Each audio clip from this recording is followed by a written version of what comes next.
تو دو احکام اسلام میں ایسے ہیں جس کی بظاہر کوئی لاجک سمجھ میں نہیں آتی اور اس میں آپ کو کیوں کی اجازت نہیں ہے. ایک قربانی ہے اور ایک حج ہے.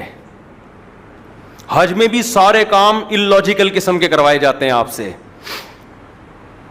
دیکھو عبادت میں یہ سمجھ میں آتا ہے رکوع کرنا, ساری دنیا میں عبادت ہوتی ہے تو جھکتے ہیں نا اپنے معبودوں کے آگے, تو نماز میں ہم جھکتے ہیں, یہ اللاجیکل نہیں ہے, لاجک ہے اس کی, خدا کے سامنے سر رکھا ہوا ہے.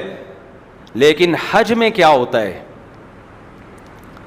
حج میں آپ کو خوشبو لگانے کی اجازت نہیں ہے. حالانکہ اسلام تو نفیس مذہب ہے, وہ بدبو سے نفرت کرتا ہے.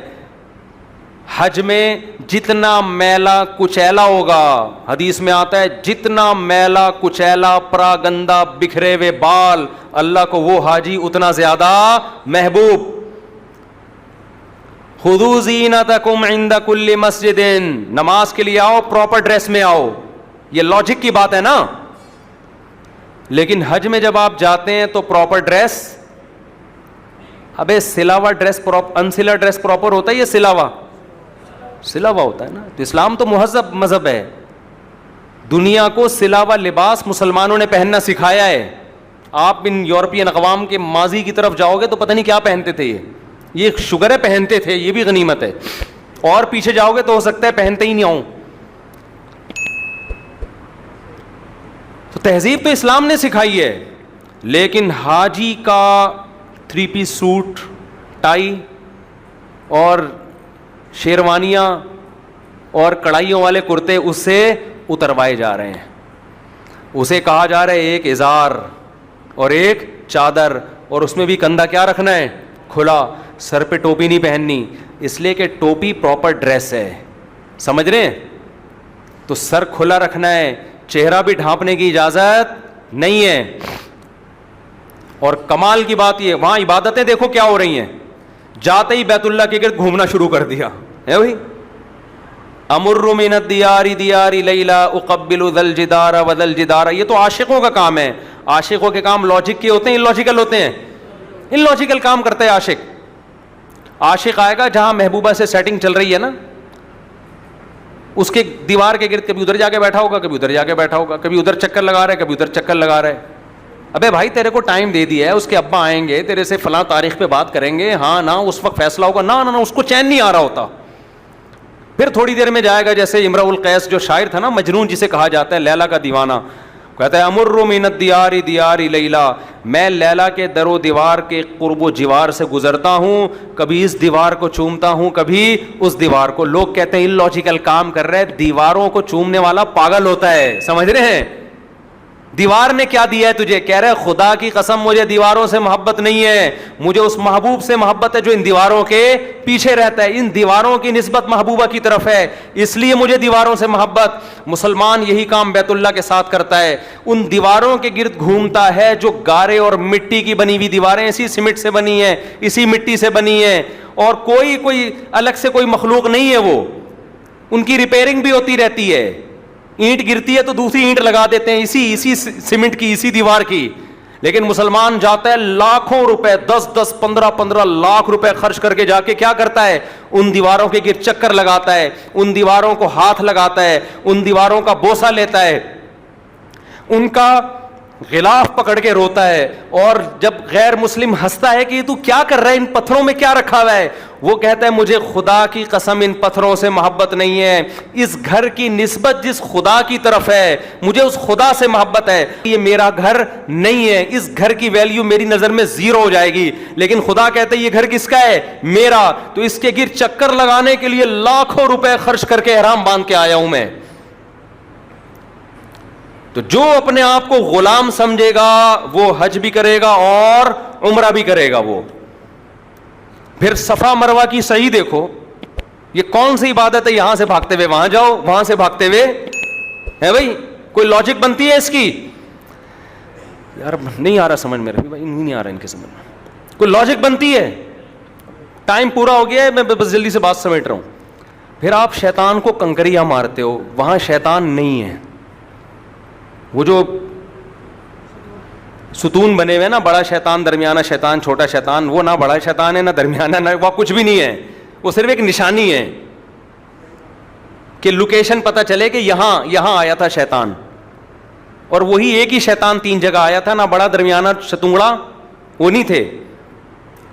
ابراہیم علیہ السلام نے جب شیطان کو کنکریاں ماری تھیں وہ سچی مچی کا شیطان تھا. اب کیا ہے, صرف ان کی نقل اتاری جا رہی ہے. ان کنکریاں مارنے کے لیے 15 لاکھ 20 لاکھ 10 لاکھ روپے خرچ کر کے آپ وہاں جاتے ہو, اور وہ کنکریاں بھی یا تو ہوتا نا اٹھا کے مار رہے ہوتے, وہ کنکریاں بھی ایسے مارے جاتی ہیں, ایسے کر کے, یوں کر کے. یہ لاجک ہے یا اللاجیکل ہے؟ بظاہر اللاجیکل. اللہ نے کہا میرے غلام ہو تو یہ کام کرو, اور کتنے لوگ مر جاتے ہیں اس میں, پس جاتے ہیں رش کی وجہ سے.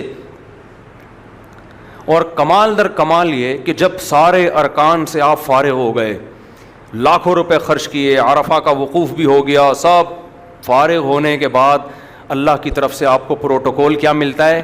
ٹینڈ کرا لو اپنی. واہ بھائی واہ. اے اللہ, ہونا تو یہ چاہیے کہ اب یہاں کوئی ٹرانسپلانٹیشن کا ڈاکٹر بیٹھا ہوا ہو, جو میرے گر گئے ہیں بال وہ بھی واپس اگائیں.